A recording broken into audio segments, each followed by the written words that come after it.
Te estoy hablando de los temas importantes para un pueblo como el nuestro, que es lo que más le dan. ¿A qué? A la parte económica.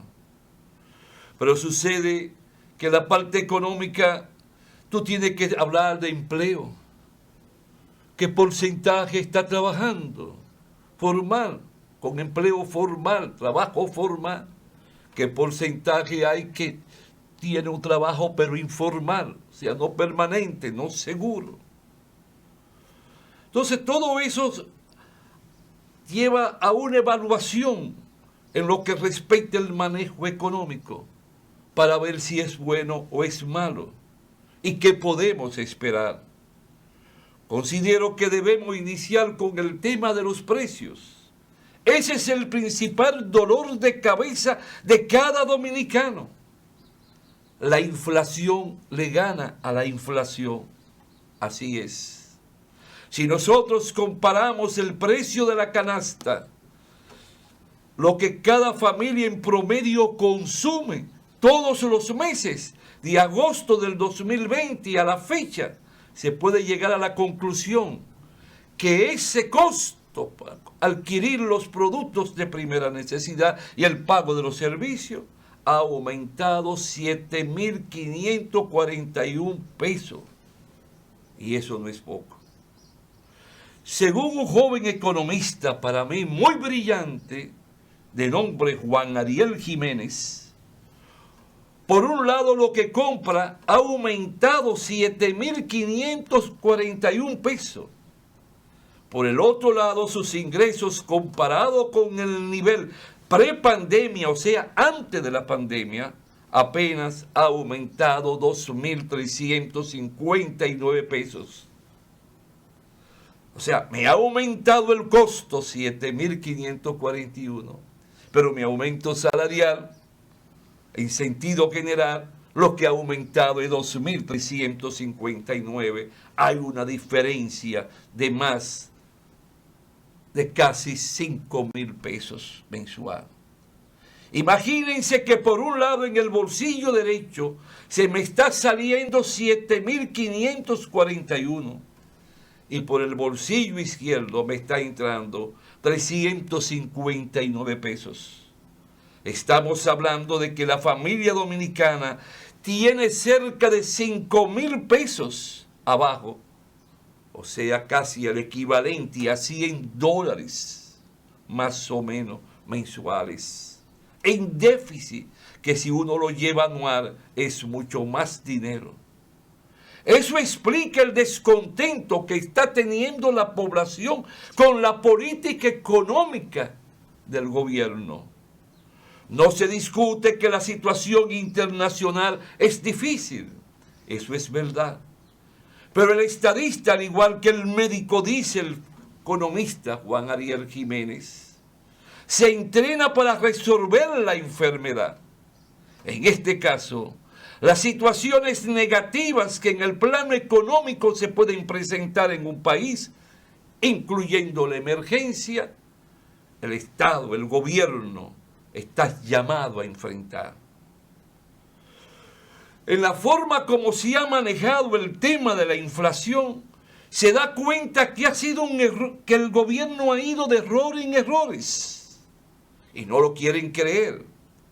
Según el referido economista, el primer error ha consistido en fomentar las importaciones en momentos donde se tiene que apoyar la producción nacional, donde se está viviendo o viendo que el principal aumento se está registrando en los precios de los alimentos.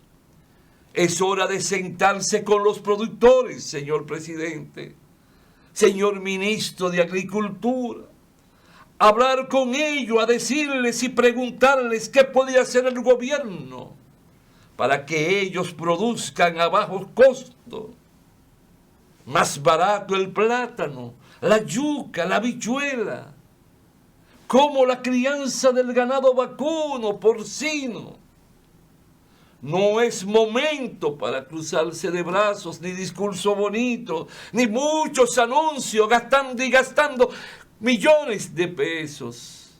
Con todos esos millones que se gastan en la prensa, se pueden hacer varias fábricas con sus laboratorios, industria para el fertilizante químico, para el veneno, para el abono. No tener que importarlo, buscar la materia prima necesaria, pero aquí la mano de obra, todo aquí podemos hacerlo, solo reduciendo en un 75% todos los cientos y miles de millones que se pagan en periódicos, en televisión, en radio, en periodistas, en empleados de la prensa, para hacer también allí bocina, como lo dicen vulgarmente. Pero sucede que yo tengo que hablar con los agricultores porque yo tengo que viabilizarle y ayudarle a adquirir esos productos. Y sucede que si yo compro individualmente como país o como agricultor o como empresario los fertilizantes, el abono, el veneno, me va a salir más caro.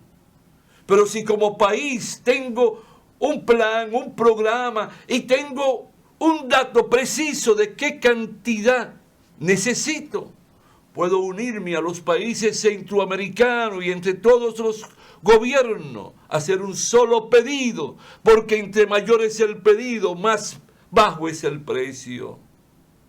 Y la República Dominicana lo ha hecho en la compra de medicamentos en grandes cantidades, en combinación y armonía con otros países. El segundo error es, pero antes de pasar al segundo error, debo decirte, lo que dejo de sembrar hoy me indica que en 2 años no voy a tener productos para dar respuesta a la alimentación del pueblo. Y el pueblo que no lucha por la soberanía alimenticia como energética, es un pueblo que vive endeudado y dependiendo de los caprichos de los poderosos del mundo. Ahora caigo en el segundo error. Y estoy citando ahora al economista otra vez, a Juan Ariel Jiménez. El petróleo iba subiendo, se estaban aumentando los precios de la gasolina y se está aumentando los precios de la electricidad. El petróleo llegó a costar $115 el barril. Y justamente cuando llegó a ese precio, es que el gobierno dice, voy a congelar. Y el economista considera, y yo también, que fue una buena decisión e importante y aceptada por parte del gobierno. El problema se presenta cuando el precio del petróleo ha ido bajando hasta llegar a $67 el barril en el mes de marzo de este año. La gasolina, sin embargo, no baja. La electricidad no baja. Entonces no podemos tener una gasolina que sube porque sube el precio del petróleo, pero cuando baja, entonces la gasolina no refleja la reducción del precio. Y yo me pregunto, hubo un señor ahí del Partido Reformista que ahora lo veo en el PRM y lo veo que es el ministro de Industria y Comercio, que en la campaña hablaba de una fórmula para bajar el precio de la gasolina. Entonces te subió, tú subiste, pero te bajó y no bajaste. ¿Dónde está la fórmula, señor ministro de Industria y Comercio? Y eso que yo ratifico y considero que usted es una persona muy caballerosa, muy decente, de familia muy noble. Pero usted hizo una fórmula, tuvo un libreto. Entonces dígale al pueblo cómo da respuesta a esa fórmula suya. Este es el gobierno, sin embargo, debo precisar, que más se ha endeudado en los últimos tiempos. Estamos hablando de que este gobierno ha tomado más de 15.400 millones de dólares en su endeudamiento neto. De ahí que el gobierno tiene y va a tener mucho dinero. En base a esos préstamos tiene allí ahorrado o guardado, tiene una gran suma que le permite provocar la reducción del precio del petróleo y la gasolina. ¿Qué importancia tiene el tema de la agricultura? ¿Y qué importancia tiene el tema del combustible? Es que se conjugan, es que son complementarios uno del otro. Porque si el combustible está muy alto, los precios del transporte, de todo lo que guarda relación con el campo se dispara. Y eso entonces aumenta el costo de producción del arroz, del cacao, del café y demás rublos. Aumenta el arado, aumenta el precio de la trilladora, aumenta el precio que hay que pagarle a los trabajadores porque están exigiendo y lo necesitan. Entonces, si yo no siembro y todo lo importo, destruyo la producción nacional y afecto la mano de obra nacional y afecto al gran capital agrícola dominicano y a esos productores que viven segundo a segundo bajo el principio del riesgo. El Estado tiene siempre que protegerlos como grandes héroes, porque es ser un héroe aquel que se dedica a sembrar la tierra y ver parir la tierra.